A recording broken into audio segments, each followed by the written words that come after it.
Good morning, students. Today we start with the next topic, Renaissance poetry.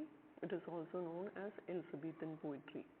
In this class we will be discussing its characteristics and we will be dealing with one of the important poet, Edmund Spencer. Along with that we will deal with another one poet, it is Philip Sidney. So let us start.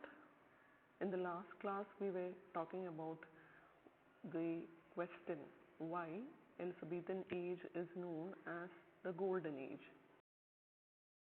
Today we discuss the literature. We start our discussions on the literature during this period. We start with poetry. As you know, this is also a period of Renaissance, so hence it has this name, Renaissance poetry or Elizabethan poetry. And this Renaissance actually did not break completely from all those medieval history and values.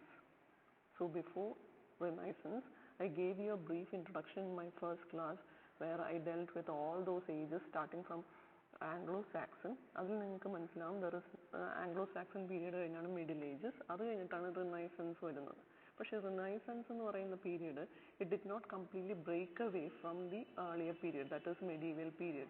All those values, all those traditions were, some of them were taken into Renaissance too. And this Philip Sidney, Sir Philip Sidney is considered to be the perfect model of Renaissance gentleman. ഒരു Renaissance gentleman എന്ന് പറയുന്ന ആള് എങ്ങനെയിരിക്കും? They had this medieval virtues of the knight. They were some kind of noble warrior and the virtues of a lover. So a Renaissance gentleman will be a man of passion, and along with that he will be a scholar. അതാണ് Renaissanceന്റെ കാലഘട്ടത്തിൽ ഒരു പുരുഷൻ, Renaissance gentleman എന്ന് പറയുന്നത്. They had all those virtues of a warrior. They were adventurous and they were passionate lovers and they were scholarly people. And the perfect example is Sir Philip Sidney. And he has these works, like ഇതെല്ലാം ഓർത്തിരിക്കേണ്ട വർക്കുകളാണ്. One is Astrophale and Stella. It is a sonnet. And Arcadia. Both are written by Sir Philip Sidney. Arcadia, it is a prose romance, a mixture of pastoral romance and all those narrative intrigues. And it had all those evocative poetry of love and nature. ഈ pastoral romance എന്ന് പറയുന്നത് തന്നെ അങ്ങനെയാണ് കേട്ടോ. It is something known as pastoral literature. Pastoral എന്ന് പറഞ്ഞു കഴിഞ്ഞാൽ അതിൻ്റെ അകത്ത് it will be the characters will be take the form of a shepherd and shepherdess. എന്നിട്ട് അവർ കഥ പറയുന്ന പോലെയാണ്. It is something like presenting the society which is completely different from that of people in the city. സിറ്റിയിൽ നിന്ന് മാറി സിമ്പിളായിട്ടുള്ള ജീവിതം നയിക്കുന്ന ആൾക്കാർ, അവരുടെ കഥകൾ എന്നുള്ള രീതിയിൽ അവരുടെ ആ ഒരു ലവ്, അവർക്ക് അറ്റാച്ച്മെൻറ്റ് വിത്ത് ദ നേച്ചർ, ഇതൊക്കെയാണ് ഈ പറയുന്ന ഇതിൽ കാണുന്നത്. That is A pastoral romance. So Arcadia was a pastoral romance, a mixture of pastoral romance, and it contained all those narrative intrigues. And it was also a poetry of love.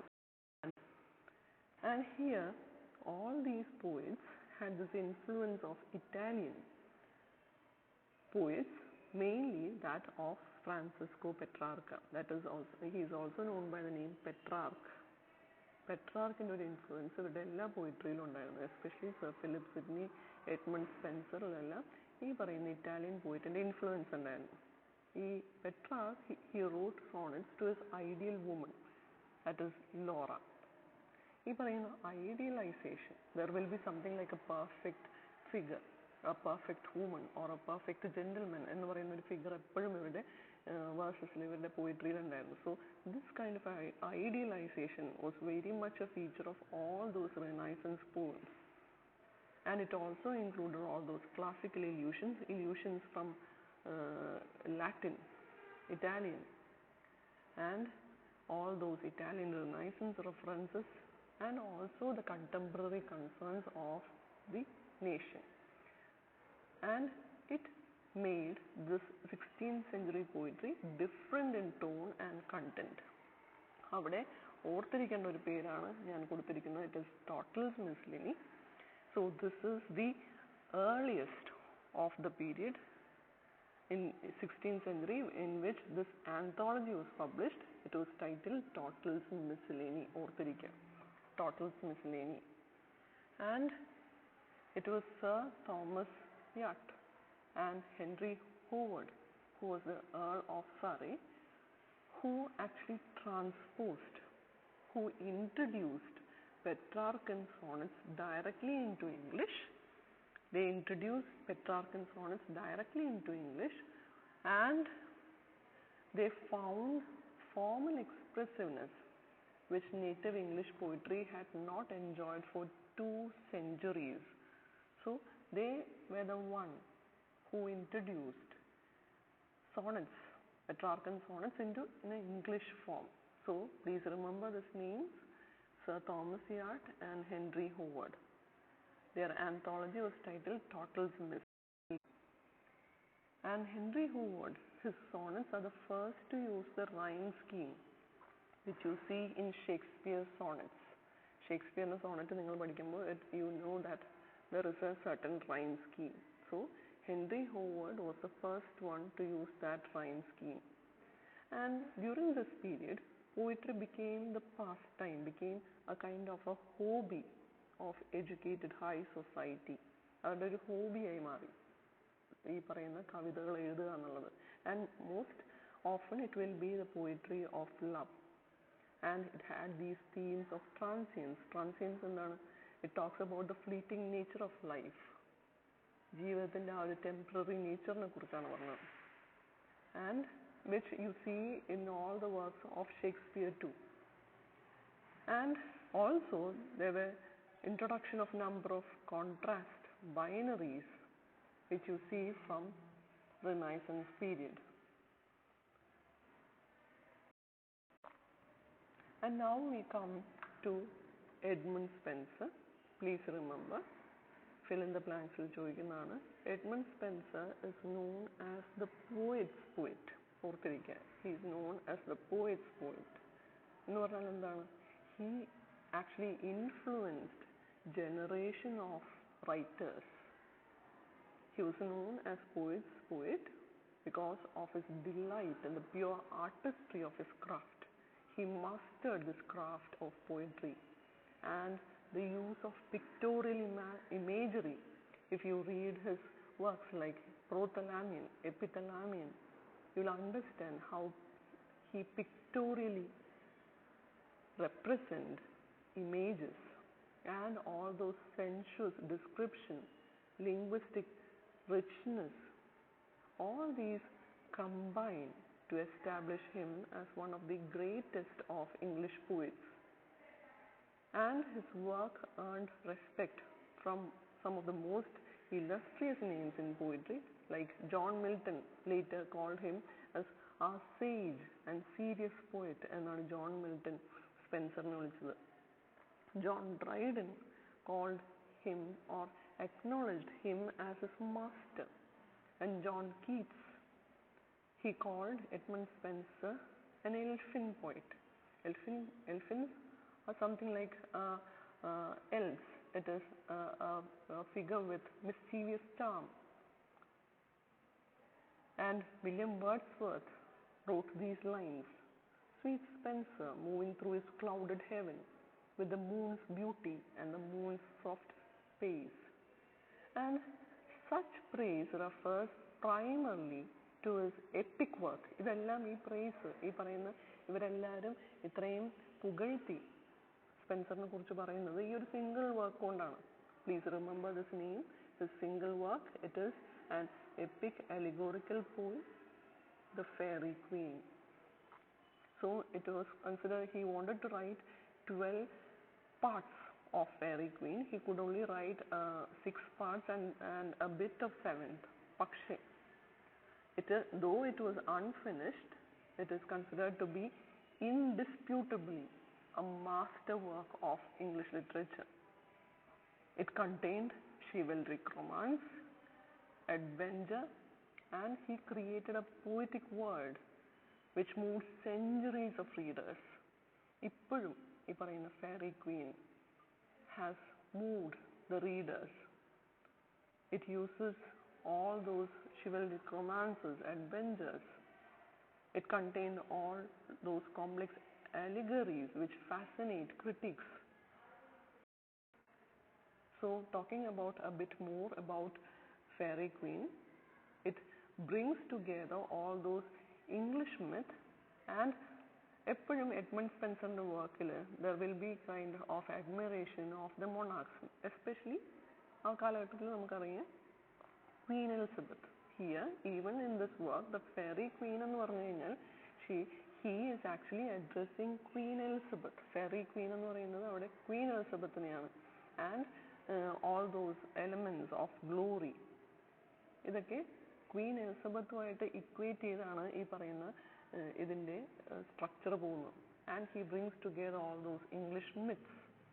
So this is the most ambitious single contribution to Elizabethan poetry and the single most important work in the history of English poetry since Canterbury Tales.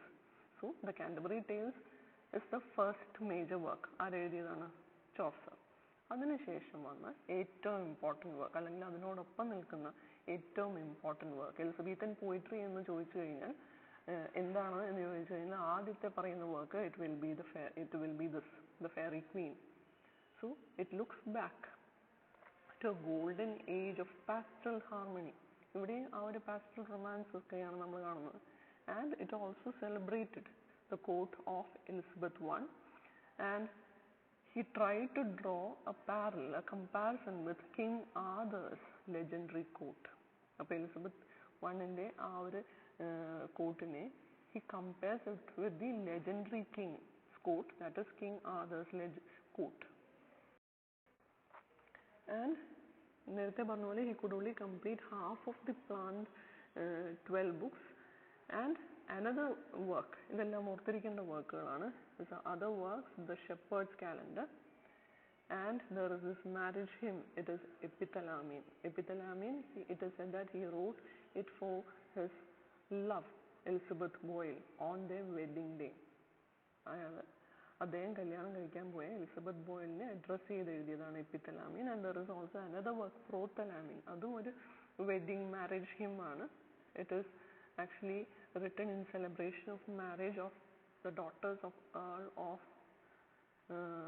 of Worcester, I guess.